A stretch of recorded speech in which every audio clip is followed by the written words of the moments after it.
से कि everyone, I hope सब लोग आप ब्लेस होंगे, अच्छे से होंगे, प्रभु के अनुग्रह में बढ़ रहे होंगे। तो मैं एक वचन फिर से आपके सामने लेके आया हूँ। वचन बहुत ही पावरफुल है और ये वचन आज का बहुत इम्पोर्टेंट है, तो इस वीडियो को स्किप ना करें और अंत तक देखें। तो वचन मैं आपको बताना चाहता हूँ, मत्ती 11 उसकी 25 से 30 तक हम पढ़ेंगे। यहाँ पे प्रभु यीशु मसीह क्या कह रहे हैं। उसी समय यीशु ने कहा, हे पिता, स्वर्ग और पृथ्वी के प्रभु, मैं तेरा धन्यवाद करता हूँ कि तू ने इन बातों को ज्ञानी और समझदारों से छिपा रखा है और बालकों पर प्रकट किया है।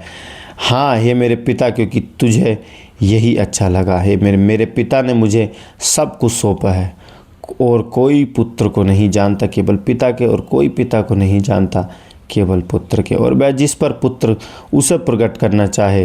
हे सब परिश्रम करने वाले और बोझ से दबे लोगों, मेरे पास आओ, मैं तुम्हें विश्राम दूंगा। मेरा जुआ अपने ऊपर उठा लो और मुझसे सीखो, क्योंकि मैं नम्र और मन में दीन हूँ, और तुम अपने मन में विश्राम पाओगे, क्योंकि मेरा जुआ सहज और मेरा बोझ हल्का है। आमीन। तो यहाँ पे प्रभु यीशु मसीह बताने चाह रहे हैं कि आज लोग एक बोझ में है, पापों के बोझ में। आज लोग एक बोझ में है, जो बोझ ऐसा है कि उसे हम अपने आप नहीं उठा सकते, क्योंकि वो बोझ बहुत भारी है। वो बोझ एक ऐसा बोझ है, पाप, बंधन, श्राप, आमीन, अशांति का बोझ, आमीन। तो ये सब बोझ ही प्रभु कह रहे हैं कि मेरा जुआ अपने ऊपर उठा ले और मुझे अपना जुआ दे, क्योंकि मैं मन में दीन हूँ और तुम विश्राम पाओगे। आमीन। तो इसका एक छोटा सा हम डीप में थोड़ा सा देखते हैं, वर्स बाय वर्स। तो अभी हम देखते हैं फर्स्ट ऑफ ऑल पद 25 to 26, वचन 25 और 26 क्या कहता है। ज्ञानी और समझदारी से छिपा रखा है। यीशु नहीं कह रहे कि पढ़ाई या ज्ञान बुरा है, ये आपको जानना पड़ेगा। यीशु ये नहीं कह रहे कि पढ़ाई ज्ञान बुरा है, लेकिन उनका अर्थ है कि जो लोग अपने ज्ञान और घमंड पर भरोसा करते हैं, वह परमेश्वर की सच्चाई को नहीं समझ पाते। लेकिन जो बालकों की तरह नम्र, सरल और सीखने के तैयार होते हैं, उन्हें परमेश्वर अपने हृदय में के रहस्य को प्रकट करता है। आमीन। परमेश्वर के राज्य में एक घमंडी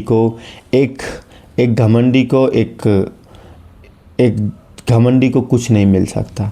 परमेश्वर का वचन कहता है कि मैं घमंडियों का विरोध करता हूँ। आमीन। नम्र लोग मेरे राज्य के संतान होंगे। वचन कहता है, धन्य है नम्र जो वो पृथ्वी का न्याय करेंगे। आमीन। तो घमंड और ज़्यादा ज्ञान हमें परमेश्वर से दूर करता है। क्यों? क्योंकि आजकल ज्ञान तो है, घमंड भी है। लोग बोलते नहीं, मैं अपनी वजह से मैं सब कुछ कर सकता हूँ। मगर मैं प्रिय आपको बताना चाहता हूँ, अगर आप एक बालक के समान, एक बच्चे के समान प्रभु यीशु मसीह के पास आए हैं, तो मैं आपको बताना चाहता हूँ, वो अपने हृदय पे अपना मन वो आपके ऊपर, मेरे ऊपर प्रकट करे। आमीन। तो इसमें हम सीख क्या सकते हैं? सीख यह है, परमेश्वर नम्र हृदय को पसंद करता है। आमीन। परमेश्वर नम्र हृदय को बहुत पसंद करता है। आमीन। तो पद 27 में हम देखते हैं, मेरे पिता ने मुझे सब कुछ सौंपा है। यहाँ यीशु अपनी दीप्ता और पिता के साथ अपने विशेष संबंध को प्रकट करते हैं। केवल पिता पुत्र को पूरी तरह जानता है और पुत्र ही लोगों को पिता का परिचय कराता है।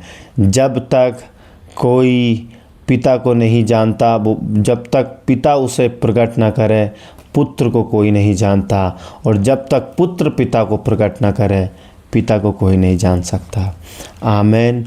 इन दोनों का संबंध बहुत गहरा है, क्योंकि ये एक दूसरे से सदा प्रेम करते हैं, और ऐसे ही परमेश्वर हमसे भी प्रेम करता है। वो चाहता है हम नम्र बने, वो चाहता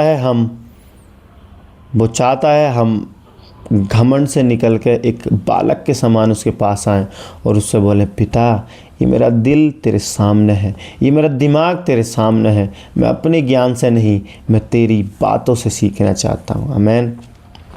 तो इसमें सीख हम क्या सकते हैं? परमेश्वर को वास्तव में जानने का मार्ग यीशु मसीह है। अगर हमें परमेश्वर को जानना है तो सिर्फ एक ही मार्ग है उसका, and his name is Jesus. आमीन। उसका नाम प्रभु यीशु मसीह है।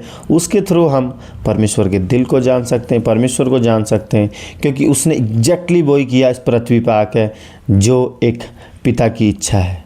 आमीन। एग्जैक्टली उसने वही किया जो पिता की इच्छा है। उसने सुसमाचार सुनाया, बीमारों को चंगा किया एंड दुष्ट आत्मा को निकाला। पिता हमारा हमें बंधन में नहीं देखना चाहता, पिता हमारा बीमारी में हमें देखने नहीं चाहता, पिता हमारा हमें खुश एकदम जॉय आनंद में देखना चाहता है। आमीन। पद 28 क्या कहता है? मेरे पास आओ, मैं तुम्हें विश्राम दूंगा। यह बाइबल के सबसे प्रेम पूर्ण निमंत्रण में से एक है। मेरे पास आओ, मैं तुम्हें विश्राम दूंगा। ये बाइबल का सबसे महत्वपूर्ण प्रेमी निमंत्रण, प्रेमी एक ग्रीटिंग कार्ड की तरह है। वो खुद आपसे कह रहा है, आ मेरे पास, मैं तुझे विश्राम दूंगा। मेरा जुआ अपने ऊपर उठा ले और मुझसे सीखे कि मैं नम्र और मनमती हूँ। आमीन। ये टोटली निमंत्रण प्रभु आपको नाम लेके आज बुला रहा है। प्रियो, मैं आपको बताना चाहता हूँ, प्रभु का आत्मा आज आपको नाम लेके बुला रहा है। आमीन। तो आगे देखते हैं।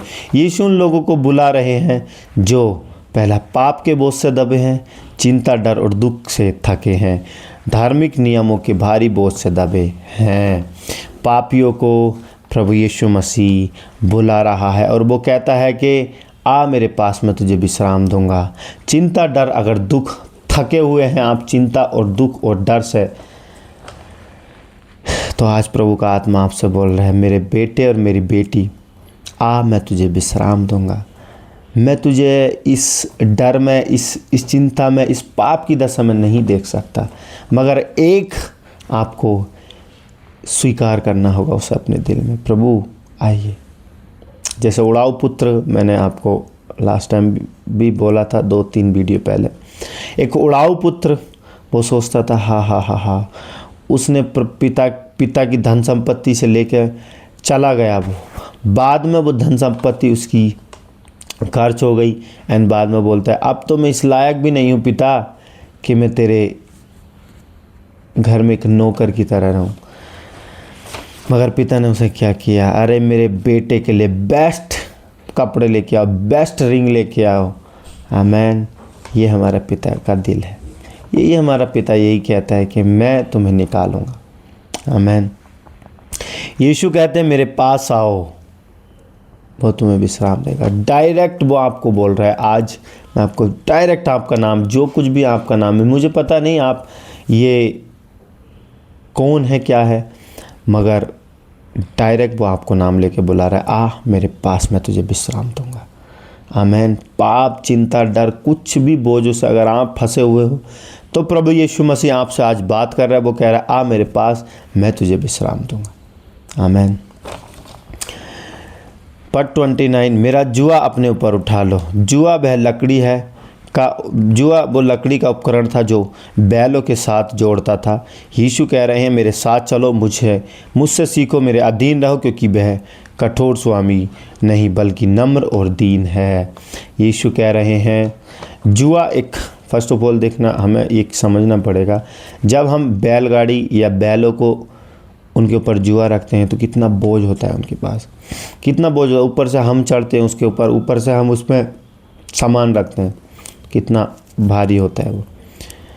मगर यीशु कह रहे हैं, मेरे पास आ, मैं तेरा जुआ उठाऊंगा। आमीन। वो क्योंकि वो उसके पास आने में कोई बोझ हमको नहीं, क्योंकि वो नम्र और दीन व्यक्ति है। आमीन। 30 में हम देखते हैं, मेरा जुआ सहज और मेरा बोझ हल्का है। यीशु का अनुकरण करना कठिनाइयों से रहित नहीं है, लेकिन जब हम उसके साथ चलते हैं तो वह हमारा भार उठाने में सहायता करता है। आमीन। यीशु के साथ चलना कोई नॉर्मल बात नहीं है। यीशु के साथ चलना फूलों का बिस्तर पे चलने जैसा नहीं है। फिर से आपको बताना चाह रहा हूँ। मगर हाँ, बाइबल कहती है धर्मी जन 7 बार गिरेगा, मैं उसको 7 बार उठाऊंगी। धर्मी जन के पास तो और भी विपत्ति आएंगी, मगर यहोवा उनको सब चीज़ से निकालेगा। आपको पता भी नहीं चलेगा कब विपत्ति आई, कब आके चली गई। आमीन। ऐसा होगा। तो हमेशा हमारे कदम कदम पे हम एक वॉरफेयर में जीते हैं, आत्मिक वॉरफेयर में। आमीन। तो सीख हम क्या सकते हैं इसमें? संसार का बोझ भारी है, परंतु मसीह के साथ जीवन में शांति, सामर्थ्य और आशा मिलती है। संसार का बोझ भारी है। संसार आपको कुछ नहीं दे सकता। संसार आपको कुछ नहीं दे सकता, मगर मैं आपको बताना चाहता हूँ, परमेश्वर के प्रभु यीशु मसीह के साथ जीना शांति, सामर्थ्य से भरे हुए जीना है। आमीन। संसार हमें कुछ नहीं दे सकता। मैं एक वो व्यक्ति हूँ जो मैंने संसार की सब चीज़ें की। मैंने नशे भी किए, मैंने सबको सताया भी, मैंने सबको वो भी किया जो नहीं करना चाहिए था। मैं बहुत सारी चीज़ों में नशे में चला गया था। मैं नशों में चला गया था क्योंकि मुझे नहीं पता था उस टाइम। एंड मैं एक दिन आ रहा है वो टाइम जो मैं आपके साथ शेयर करूँगा गवाही। तो थोड़ा इंतज़ार कीजिए उसके लिए। मैं आपको प्रॉपर मेरी ज़िंदगी में क्या हुआ मैं आपको गवाही शेयर करूँगा। तो आपको बहुत मोटिवेशन होगा। आमीन। तो मैं एक वो व्यक्ति जो संसार के बोझ में फंसा हुआ था। सुख नहीं थी, शांति नहीं थी, कर्जों में फंसा हुआ था, बुरी आदतों में फंसा हुआ था। मगर जब परमेश्वर ने मुझे बुलाया, मुझे आनंद, प्रेम, शांति, आमीन, एडिक्शन से फ्री किया। सब चीज़ से मुझे भर दिया उसने। आनंद, प्रेम, शांति से भर दिया। आमीन। मैं अपने आप को पहचानने लगा कि मैं कौन हूँ, मैं क्या हूँ, मैं पहले क्यों ऐसा था। आमीन। तो मुख्य इसमें संदेश अगर हम अपनी ज़िंदगी में लागू कर सकते हैं, सेम एक ही चीज़ लागू कर सकते हैं। प्रभु यीशु मसीह कह रहे हैं, यदि तुम थके हुए हो, तो टूटे हुए हो, पाप और चिंताओं से दबे हुए हो तो मेरे पास आओ, मैं तुम्हें शांति दूंगा। नम्र बनो, मुझसे सीखो और मेरे साथ तब तुम्हारी आत्मा को सच्चा विश्राम मिलेगा। आमीन। हालेलुया। तो परमेश्वर के पास, प्रभु यीशु मसीह के पास सच्ची शांति है, सच्ची नम्रता है। आमीन। तो अगर आप सोच रहे हैं कि मुझे इस पाप की दशा से कौन निकाल सकता है, तो मैं आपको बताना चाहता हूँ, खुशखबरी, सुसमाचार आपके पास पहुँच चुका है। प्रभु यीशु मसीह कह रहे हैं, मन फिराओ और तुम में से हर एक पिता, पुत्र, पवित्र आत्मा के नाम में बपतिस्मा लो, तो तुम विश्राम पाओगे। और प्रभु यीशु मसीह को एक सिंपल प्रार्थना से आप ग्रहण कर सकते हैं।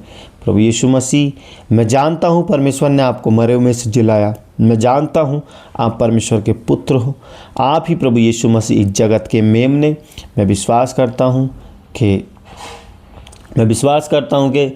आप हो जो मेरे पापों को क्षमा कर सकते हो। आमीन। मैं आपको इनवाइट कर दूँ मेरे हृदय में, आइए और राज कीजिए। आमीन। तो आज के लिए इतना ही प्रियो।